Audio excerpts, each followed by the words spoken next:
I can't have them. Same with nuts and seeds. Butter, on the other hand, is not paleo. Definitely did not have cows back in the Paleolithic time where we weren't milking them and making butter. Butter does not affect me adversely. I can eat butter. I can even eat a little bit of rice, which is also not paleo. So that's where I diverge from the paleo. Paleo is a really good starting principle, but I'm not going to get married to that. I'm going to experiment with what works for me and what doesn't work for me. And you're going to have to do the same because genetically, each of you is different. And we're learning a lot more about that now as we start to look at the microbiome and what's happening with the intestinal flora. And each of us has a different makeup intestinally, and that will change what you're able to digest and use and what you won't be able to. So, and that's a really new area. So just because something works for me doesn't mean it's going to work for you, and vice versa. So there has to be these levels of filter, that you're going to have to play around with and experiment with to find out for yourself as you go through life.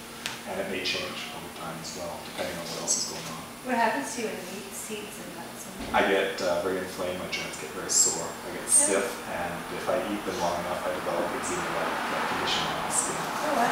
Can't as much as say. I also get allergic responses. If I eat dairy, my sinus get congested, things like that. So it's too bad because when I eat dairy, muscles pop out of my body. It's insane. It looks great, but I can't breathe, so it really sucks. Like, what would you eat for dairy? Like cheese? Cheese, no. Yogurt. Really? But I can eat butter because butter doesn't have the proteins. So I don't have any reaction to butter at all. So it's the proteins in the dairy that are definitely affecting me. So, and there's some explanations as to why that might be, and that gets into complex chemistry and phospholipids and stuff like that. I don't really think our talk should go in that direction. It's an interesting tangent. But we're all good with that? Yeah. So, if we're all good with that, let us get into the next piece, because I had this really remarkable experience. I had two ladies in fundamentals, and they were not progressing. And that's something that we don't often see, that people aren't actually getting fitter during the fundamental sessions. They were actually looking worse and worse.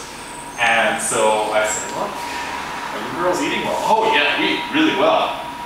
And I said, okay, are you sure you're getting enough protein? Because a lot of the time people come in, especially women tend to be vegetarian and they're struggling to get protein. Like, oh yeah, we eat lots of protein. Okay, what did you have for protein today for breakfast? Noodles!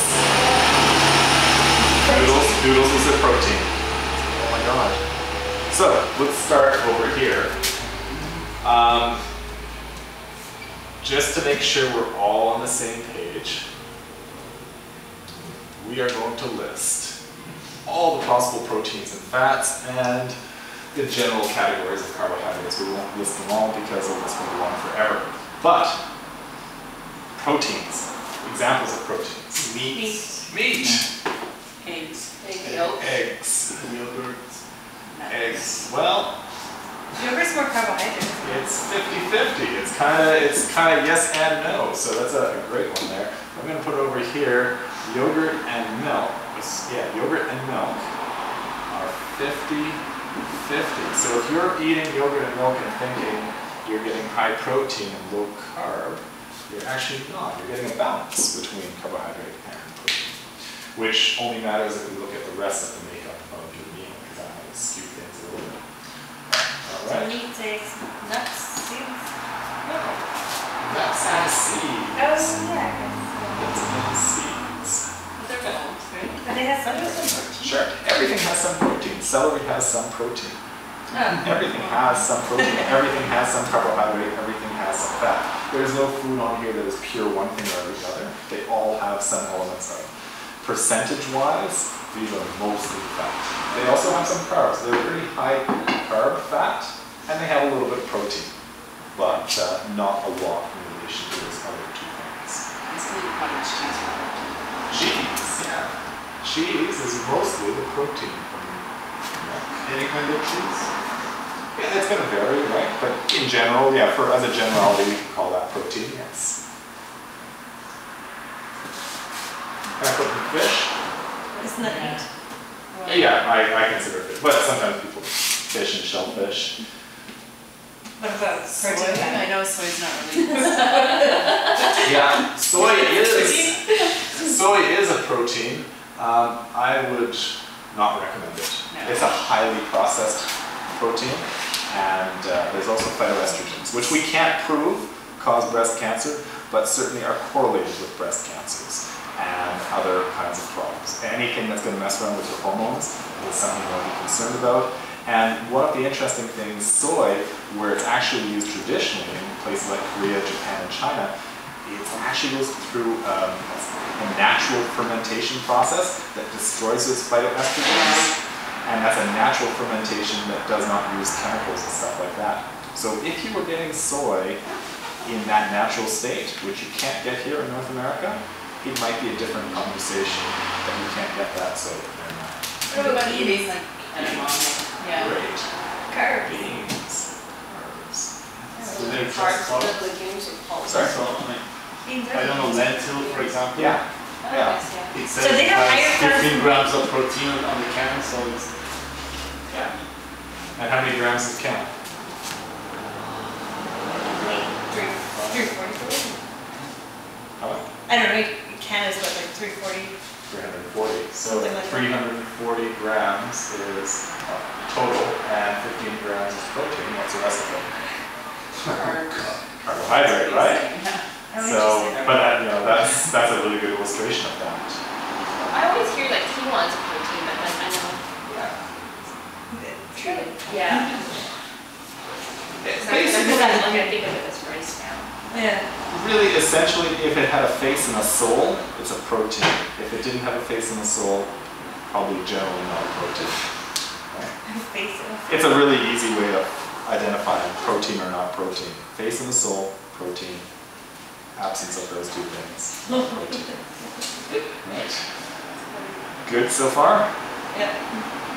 I think we've pretty much exhausted our protein list, unless I'm forgetting something. If you remember anything, let me know. How about fats? Because we need Avocados. avocado. Yeah. olive oil, Olives. coconut oil.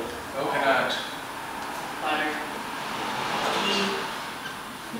Ghee is butter. Well, different. It's clarified butter. Yeah.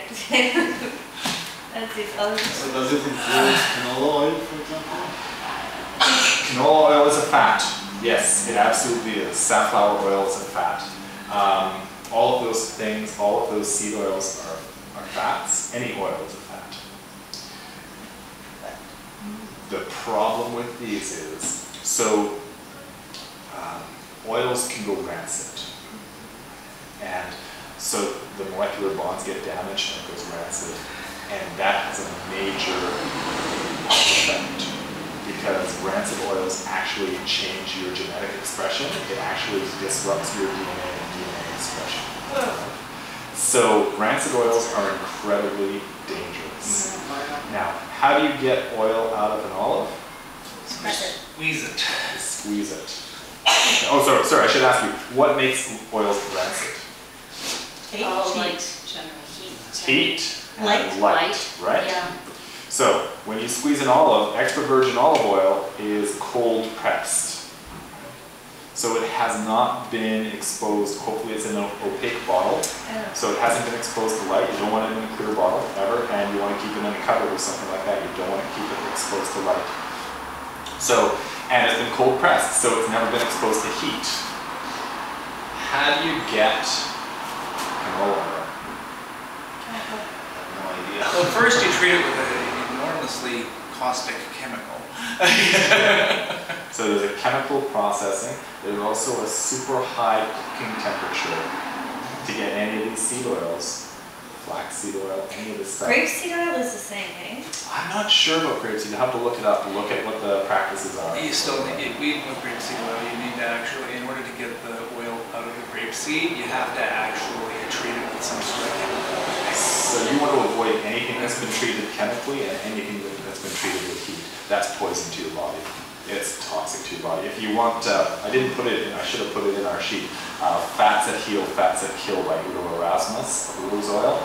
And he's a geneticist and studied the effect of these oils on human bodies. So again, these processed seed oils, they're a very recent experimentation. We've only had them around for a couple decades. It's a really new introduction. It did not exist for our ancestors. even the generation before us didn't experiment with these. And they're being sold to us as things we should be eating. Very questionable practice. So yeah, I don't put those oils up here. Stick with the natural oils. Avocado oil would be. You know, again, I think they can press the oil out of an avocado. It's a pretty oily product, but Yeah. check, you know, again, just make sure. Yeah. Anything else for fats? Large, yeah. Good old large. There's some other word for some other animal fat. Yeah, tallow. And Tallow. stuff like that. Yeah. there's lots of- Suet. Suet, yeah. Tripe. Yeah. Tripe is stomach. So is it stomach? Okay. That's a protein. So that's about it, right, for our proteins and fats. Unless you think of something else. Carbohydrates. What falls into the carbohydrates? Everything else? All the wheat, grains, Vegetables. yeah, Fruit. veggies, fruits, Sugar. sugar, cereals. And for our purposes, it's not as Grains. simple as this, but we could say alcohol. It's not, alcohol is actually the fourth macronutrient. It operates a little bit differently than carbohydrates, but for our purposes, we can throw it in here. It's similar enough. Just basically any grains, right? Yeah, all your noodles, your rice, your corn, All sorts of. Banana. oats, Oh, that's pretty. noodles, oats, yeah. Everything that I love, basically, over there on that side. So, potatoes, yes. Oh, yeah, Potatoes. Potatoes. Yeah, this list goes on and on and on and on. And these ones are really, really short. Now, you guys are all familiar with the idea of essential amino acids?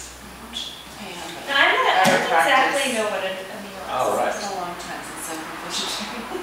I go married. So, anybody know how many there are? 8. Awesome. There are 8 essential amino acids. So this is basically building blocks for proteins. You need to have them. Like, essential means that your body can't make them. Your body can synthesize many of the amino acids, but there's 8 of them that your body cannot synthesize and you must get from food. So what does it mean that it's a building block for protein? What does that suggest? Builds your muscles. So Well- it helps your. So proteins are long molecules, and so they're made up of component pieces, right, like little Lego blocks, and your body can break them up and use them in different pieces and parts and stuff like that. So So it's one of those little pieces, all those 8 amino acids. you need these 8 from food. Right? And that's what makes up the Lego pieces.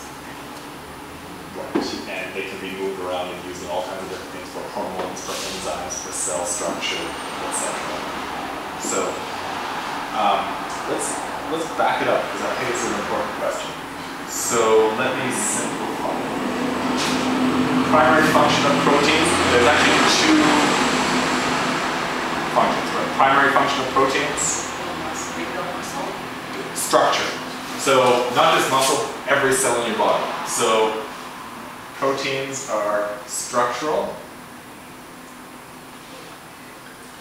They can also be used for,